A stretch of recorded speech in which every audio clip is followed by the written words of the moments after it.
Ready start. हवा में virus.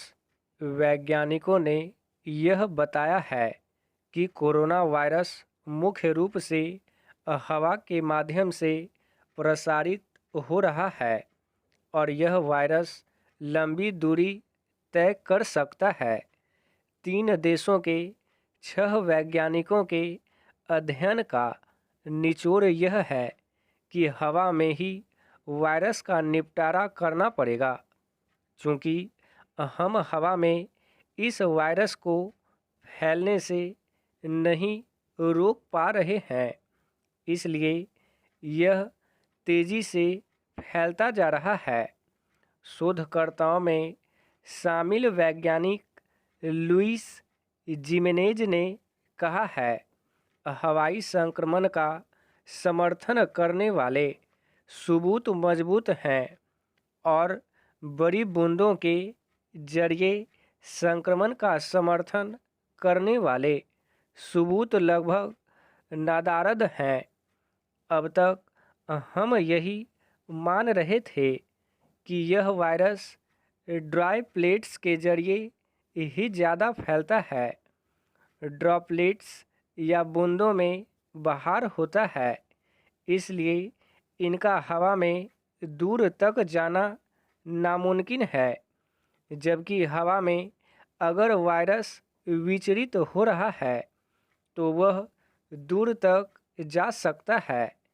Louis के अनुसार यह ज़रूरी है कि विश्व स्वास्थ्य संगठन और अन्य स्वास्थ्य एजेंसियां संक्रमण के अपने विवरण को वैज्ञानिक सबूतों के अनुकूल करें, ताकि वायु से फैलते संक्रमण को कम करने पर ध्यान केंद्रित किया जाए।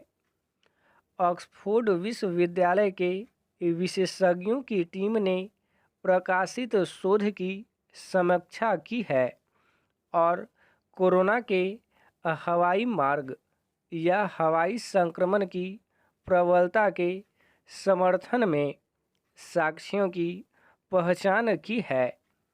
एक मामला तो ऐसा है जिसमें एक ही व्यक्ति से 53 लोग संक्रमित हुए हैं। वैज्ञानिकों का मानना है, निश्चित रूप से हवा के जरिए ही इतने लोगों तक संक्रमण पहुंचा होगा। मात्र किसी सतह या वस्तु को छूने से इतने लोगों को संक्रमण शायद नहीं हो सकता। वैज्ञानिकों का यह भी मानना है, दुनिया में 40% संक्रमण ऐसे लोगों से फैला है जो न खांस रहे थे और न जिन्हें जुकाम था। ऐसे मौन संक्रमण ने ही पूरी दुनिया को परेशान कर रखा है। यह संक्रमण मुख्य रूप से वायु के माध्यम से ही हो रहा है। इसमें ड्रॉपलेट्स की कोई भूमिका नहीं है, क्योंकि ऐसे लोगों को भी कोरोना हुआ है जो किसी भी संक्रमित के निकट नहीं गए थे। कुल मिलाकर यह समझ लेना चाहिए कि हवा के जरिए होने वाले संक्रमण के सबूत मजबूत हैं।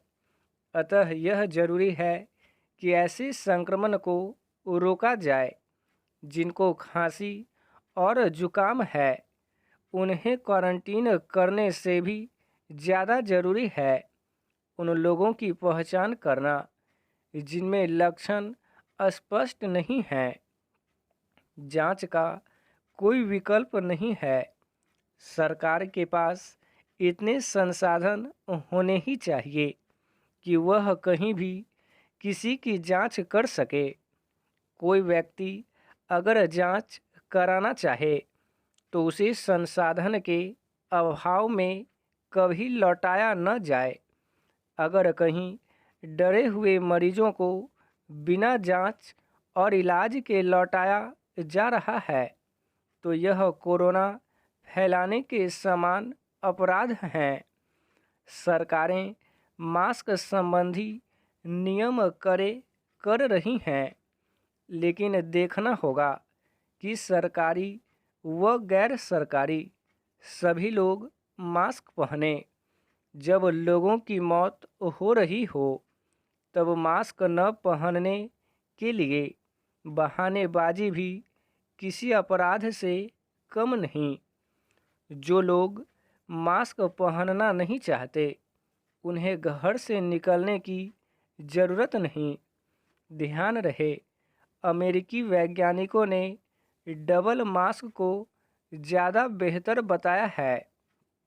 कहीं भी अगर थोड़ी सी भी भीड़ है, तो वहाँ डबल मास्क पहनना चाहिए। मास्क की गुणवत्ता भी जांचनी चाहिए। ऐसा न हो कि किसी भी तरह का मास्क महज दिखाने के लिए पहन लिया जाए। स्टॉप।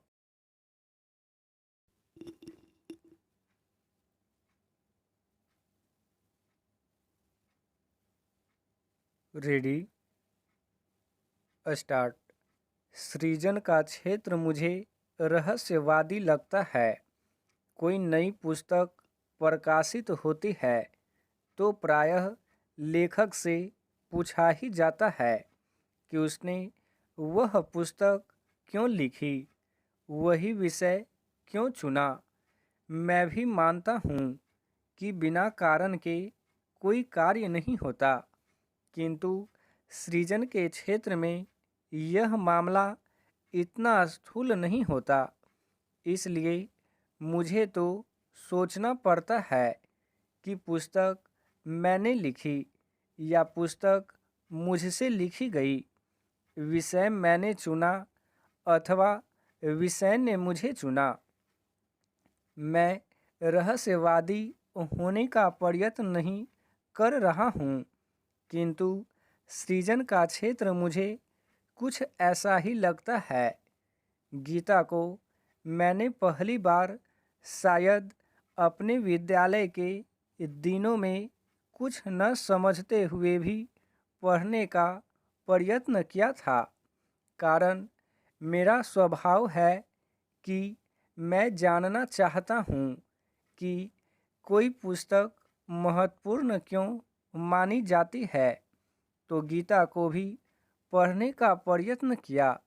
समझ में आए या न आए, उसके पश्चात अनेक विद्वानों की टीकाएँ और भाष्य पढ़ने का प्रयत्न किया, किंतु महासमर लिखते हुए मन में आया कि मूल गीता को एक बार संस्कृत में भी अवश्य पढ़ना चाहिए।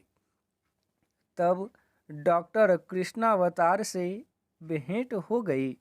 उनसे गीता पढ़ी, महासमर लिखा गया, किंतु इधर मेरे अपने परिवार में यह प्रस्ताव रखा गया कि हम अपने बच्चों के साथ बैठकर गीता पढ़ें। हम सब जानते थे कि बच्चों की समझ में यह विषय नहीं आएगा और वे सोते भी रह सकते हैं। फिर भी एक दिन में 5 श्लोकों की गति से हमने गीता पढ़ी। पढ़ाने वाला था मैं, जिसे स्वयं न संस्कृत भाषा का ज्ञान है, न गीता के दर्शन और चिंतन का। फिर भी हम पढ़ते रहे। मैंने पहली बार अनुभव किया कि पढ़ने से कोई ग्रंथ उतना समझ में नहीं आता जितना कि पढ़ाने से आता है। पढ़ाते हुए व्यक्ति समझ जाता है कि उसे क्या समझ में नहीं आ रहा है। फिर श्रोता प्रश्न भी करते हैं। मेरा छोटा पोता, जो केवल 13 वर्षों का है, कुछ अधिक गंभीर था। वह सुनता भी था और मन में उठे बिहर प्रश्न भी पूछता था। प्रश्न उसके हों अथवा मेरे अपने मन के, वे मेरे मन में गढ़ते चले गए। मेरा अनुभव है कि मन में जो प्रश्न उठते हैं, मन निरंतर उनके उत्तर खोजता रहता है, चेतन ढंग से भी और अचेतन ढंग से भी। और वे उत्तर ही मुझसे उपन्यास लिखवा लेता है। इस बार भी सरनम लिखते हुए वही हुआ। वे प्रश्न मेरे मन में उमड़ते घुमड़ते रहे, अपना उत्तर खोजते रहे, किंतु सबसे बड़ी समस्या थी कि मुझे उपन्यास लिखना था। मैं उपन्यास ही लिख सकता हूँ और पाठक उपन्यास को पढ़ता भी है और समझता भी है। मैं जानता था कि यह कार्य सरल नहीं था। गीता में न कथा है, न अधिक पात्र। घटना के नाम पर बस विराट रूप के दर्शन हैं। घटनाएं नहीं हैं, न कथा का प्रवाह है, संवाद है वह भी नहीं, प्रश्नोत्तर हैं, सिद्धांत हैं, चिंतन है, दर्शन है, अध्यात्म है। उसे कथा कैसे बनाया जाए? किंतु उपन्यासकार का मन को तो उपन्यास ही बनाता है। जैसे मानवी के गर्भ में मानव संतान ही आकार ग्रहण करती है, टुकड़ों टुकड़ों में उपन्यास बनता रहा। पात्रों के रूप में संजय और धृतराष्ट्र तो थे ही, हस्तिनापुर में उपस्थित कुंती भी आ गई, विदुर और उनकी पत्नी भी आ गए, गांधारी और उसकी बहुएं भी आ गईं, द्वारका में बैठे वसुदेव, देवकी, रुक्मणी और उद्धव भी आ गए। उपन्यासकार जितनी छूट ले सकता है मैंने ली, किंतु गीता के मूल रूप से छेड़छाड़ नहीं की। मैं गीता का विद्वान नहीं हूँ, पाठक हूँ। उपन्यासकार के रूप में जो मेरी समझ में आया वह मैंने अपने पाठकों के सामने परोस दिया। स्टॉप।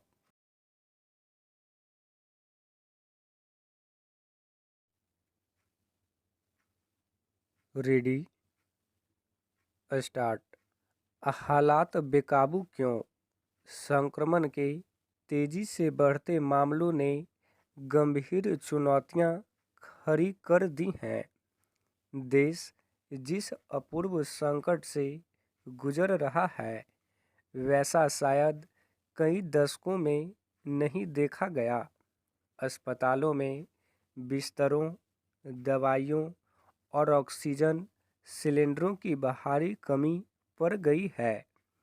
यह स्थिति किसी एक राज्य की नहीं, बल्कि महाराष्ट्र, उत्तर प्रदेश, दिल्ली, मध्य प्रदेश, गुजरात, छत्तीसगढ़, कर्नाटक, केरल, तमिलनाडु, राजस्थान, पंजाब, हरियाणा जैसे कई राज्यों के हालात चिंताजनक हैं।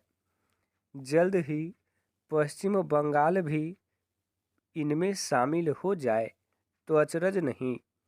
इनमें अब कोई संदेह नहीं कि केंद्र और राज्य सरकारों हाथ पैर फूल रहे हैं।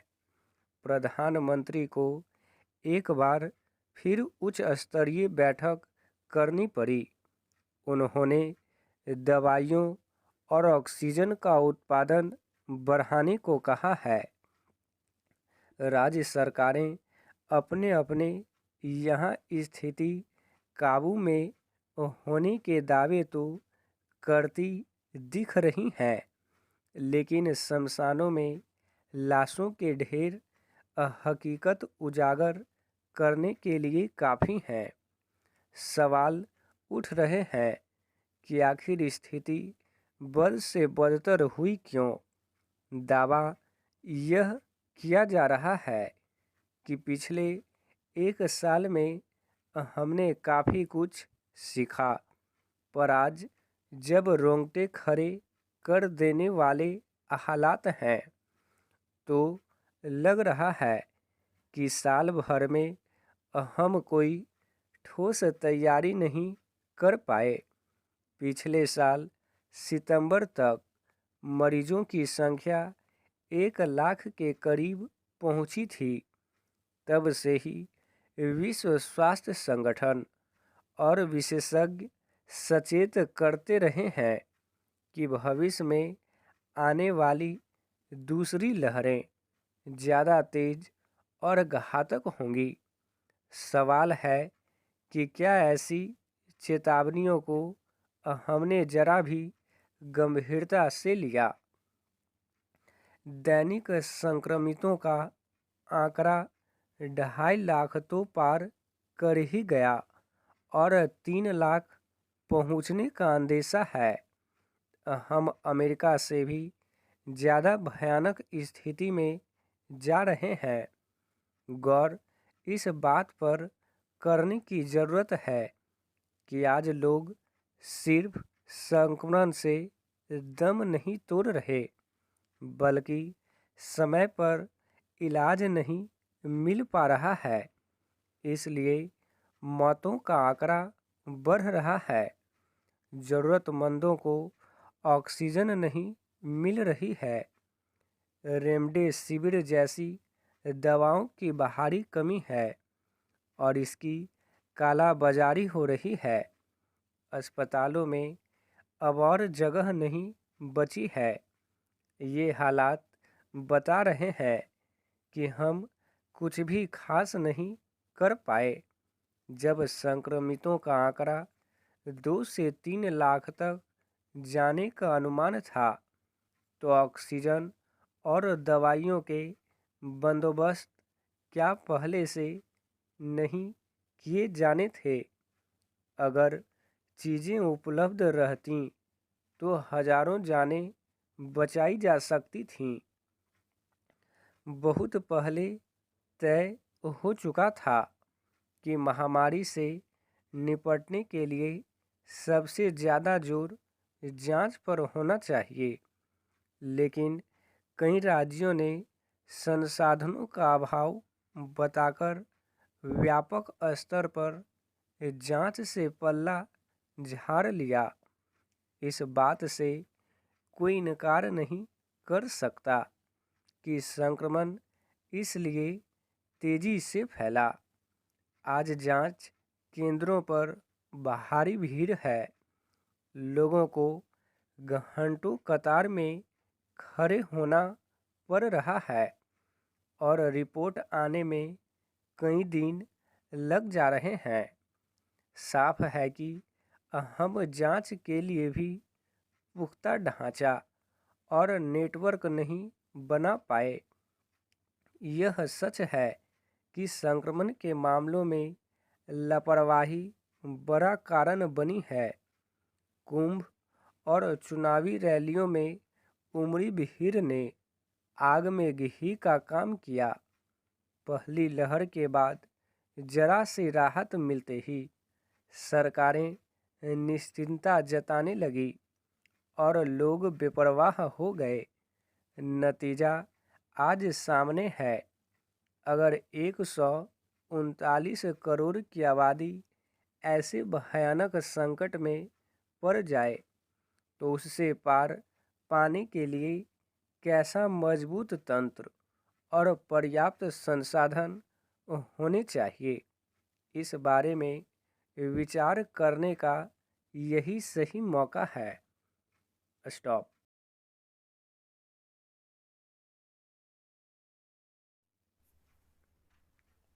Ready, start. संकट का सही सबक।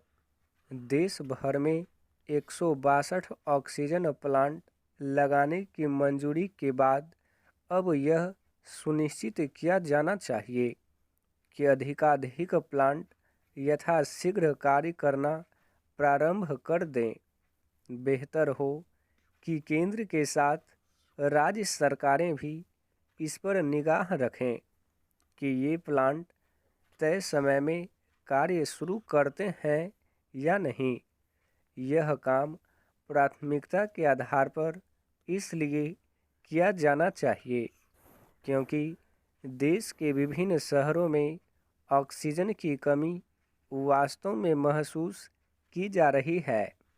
इसके चलते कोरोना के मरीजों और उनके परिवार वालों में चिंता व्याप्त है। चिंता पैदा करने का काम कोरोना मरीजों के उपचार में उपयोगी इंजेक्शन रेमडेसिविर की उपलब्धता भी कर रहा है। यह ठीक है कि फार्मा कंपनियों ने इसके दाम कम कर दिए हैं, लेकिन इसका लाभ तो तब मिलेगा जब यह इंजेक्शन आसानी से उपलब्ध भी हो। स्पष्ट है कि इस इंजेक्शन की उपलब्धता बढ़ाने के लिए भी युद्ध स्तर पर कार्य करने की ज़रूरत है। चिकित्सा संसाधन बढ़ाने के उपाय युद्ध स्तर पर होने भी चाहिए और होते हुए दिखने भी चाहिए, क्योंकि तभी जनता को यह संदेश जाएगा कि केंद्र एवं राज्य सरकारें अपने सारे मतभेद भुलाकर आम लोगों को राहत देने के काम में जुट गई हैं। यह समय दलगत राजनीति करने अथवा आरोप प्रत्यारोप लगाने का नहीं, बल्कि इस संकट का मिलजुल कर मुकाबला करने का है। यह खेद की बात है कि कुछ राजनीतिक दल अपने हिस्से की जिम्मेदारी का निर्वाह करने के बजाय सस्ती राजनीति करने का समय निकाल ले रहे हैं। उन्हें अपनी ऊर्जा उन कारणों का निवारण करने में लगानी चाहिए जिनके चलते मरीजों को अस्पतालों में भर्ती होने के लाले पड़े हैं। स्वास्थ्य ढांचे के समक्ष आज जो विषम स्थिति है, इसका एक कारण तो कोरोना संक्रमण की दूसरी लहर का ज़्यादा तेज होना है और दूसरा इस लहर का सामना करने के लिए पूरी तैयारी न किया जाना। आखिर जब कोरोना संक्रमण की पहली लहर के वक्त ही यह स्पष्ट हो गया था कि हमारा स्वास्थ्य ढांचा देश की ज़रूरतों के अनुरूप नहीं है, तब फिर उसे मजबूत बनाने के प्रयास उसी समय क्यों नहीं शुरू किए गए? इस सवाल का जवाब इसलिए मिलना चाहिए ताकि कम से कम अब तो किसी स्तर पर ढिलाई न बरती जाए। देश और प्राप्त स्तर पर स्वास्थ्य तंत्र पर निगाह रखने वाले हमारे नीति नियंता इससे अनभिज्ञ नहीं हो सकते कि अपने देश में चिकित्सकों, स्वास्थ्य कर्मियों एवं अस्पतालों की संख्या आबादी के अनुपात में बहुत कम है। यदि कोरोना संक्रमण की पहली लहर के समय ही केंद्र एवं राज्य सरकारें चेत जातीं, तो शायद जो स्थिति बनी उससे बचा जा सकता था। कम से कम अब तो सही सबक सीखा जाए। स्टॉप।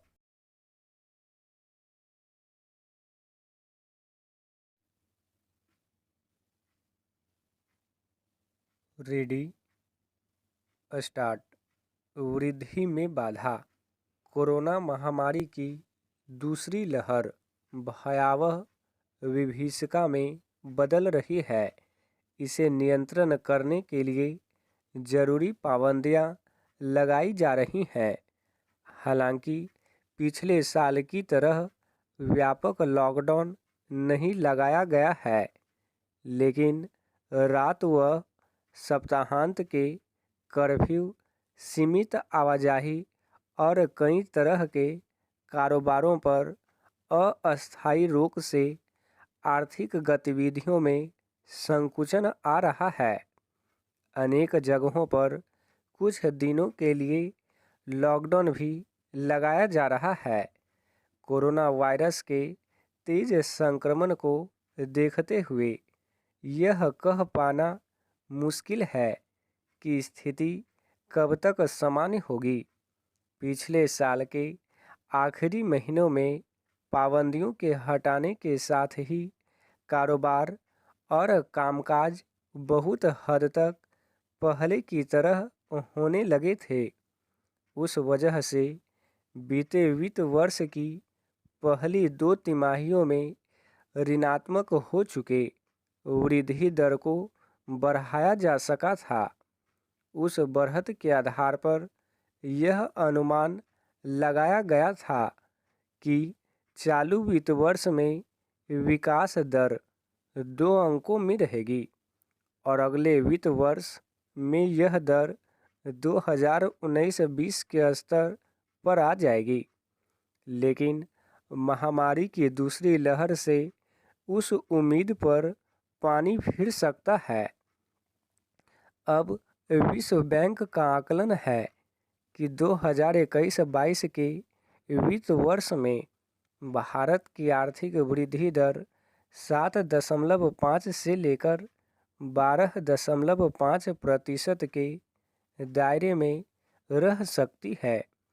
इससे स्पष्ट है कि अर्थव्यवस्था को लेकर अनिश्चितता की स्थिति पैदा हो गई है।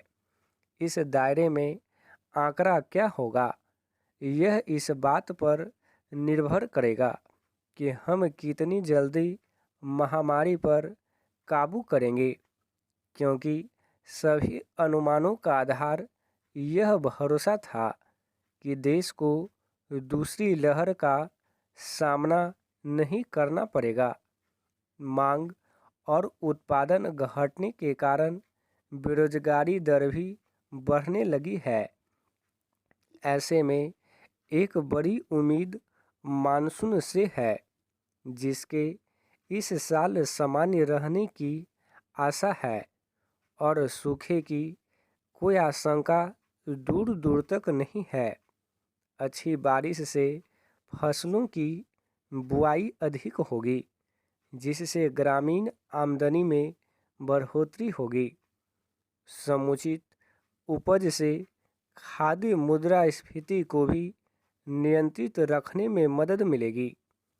उल्लेखनीय है कि पिछले साल लॉकडाउन में और बाद में बड़ी मात्रा में कृषि उत्पादों के निर्यात से अर्थव्यवस्था को बहुत सहारा मिला था। अनाज के बड़े भंडारों की वजह से करोड़ों गरीब परिवारों को मुफ्त या सस्ता राशन मुहैया कराया जा सका था।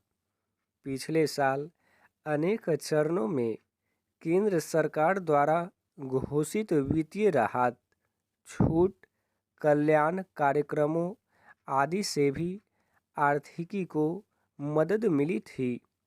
यह भी ध्यान रखना होगा कि कृषि क्षेत्र से अपेक्षाओं पर खाद्य पदार्थों के वैश्विक मूल्यों का भी असर होगा तथा सरकारी व्यय की भी इसमें बड़ी भूमिका होगी।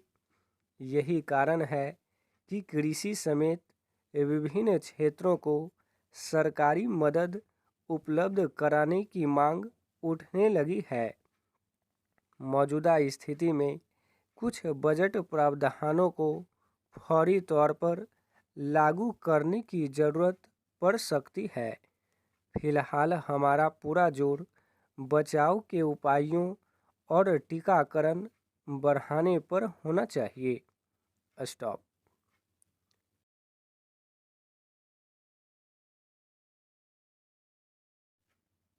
Ready, start. 20 साल लंबी जंग के बाद भी खतरे बरकरार। 20 साल लंबे महायुद्ध के बाद अफगानिस्तान से अमेरिका और मित्र देशों की फौज की वापसी का ऐलान हो गया है। फौज हटाने की अटकलें कई साल से चल रही थीं। बाइडन प्रशासन इसे ज़मीनी हकीकत में तब्दील कर रहा है। ऐलान के मुताबिक फौज की वापसी 1 मई से शुरू होगी। यह प्रक्रिया 9/11 की 20वीं बरसी यानी 11 सितंबर तक पूरी हो जाएगी। 20 साल पहले अमेरिका के तत्कालीन राष्ट्रपति जॉर्ज डब्ल्यू बुश ने दहशतगर्दी के खिलाफ जंग का ऐलान करते हुए अपनी फौज अफगानिस्तान भेजी थी। तब अमेरिका ने भी शायद कल्पना नहीं की होगी कि यह जंग इतनी लंबी चलेगी। उसे इसकी भारी कीमत चुकानी पड़ेगी।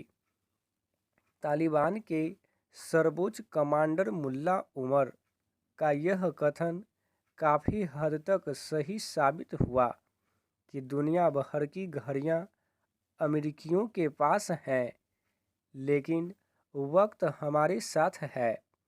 तालिबान के खिलाफ इस जंग में अमेरिका को अपने 2400 फौजी गंवाने पड़े। अब तक वह 1.5 लाख करोड़ रुपए से ज़्यादा खर्च कर चुका है। अब जबकि फौज की वापसी पर फैसला हो चुका है, अमेरिका के पास गिनाने के लिए कई उपलब्धियां हैं। यह कि ओसामा बिन लादेन मारा गया, सामूहिक रक्षा जिम्मेदारियों के लिए नाटो देशों को एकजुट किया, पाकिस्तान को तटस्थ रहना सिखाया, आतंकी नेटवर्क को तहस नहस किया, सऊदी अरब और तालिबान के रिश्तों के तार काटे आदि। इन तथाकथित उपलब्धियों से इतर गौर किया जाए तो अफगानिस्तान में हालात बद से बदतर हुए हैं। इस देश में सभ्यता सदियों से अवनति की ओर लुढ़कने को अभिशप्त है। 19वीं सदी में वहाँ रूस और ब्रिटेन ने बड़ा खेल खेला। फिर 1979 में सोवियत फौज ने काबुल में दाखिल होकर खून खराबा मचाया। तभी से अफगानिस्तान जंग के मैदान में तब्दील होने लगा था। रही सही कसर मध्ययुगीन कल्पना लोक में जीने वाले तालिबान ने पूरी कर दी, जिसने अफीम और सूखे मेवे उगलने वाली ज़मीन पर उन्मादी जिहादियों की प्रयोगशालाएं खड़ी कर दी। 20 साल लंबे महायुद्ध के बावजूद इन प्रयोगशालाओं का पूरी तरह सफाया नहीं हुआ है। भारत समेत दूसरे दक्षिण एशियाई देशों की चिंता का यह सबसे बड़ा सबब है। अमेरिकी फौज जब तक अफगानिस्तान में थी, तालिबान गुफाओं में दुबका हुआ था। फौज हटने के बाद उसके फिर सक्रिय होने का खतरा मंडरा रहा है।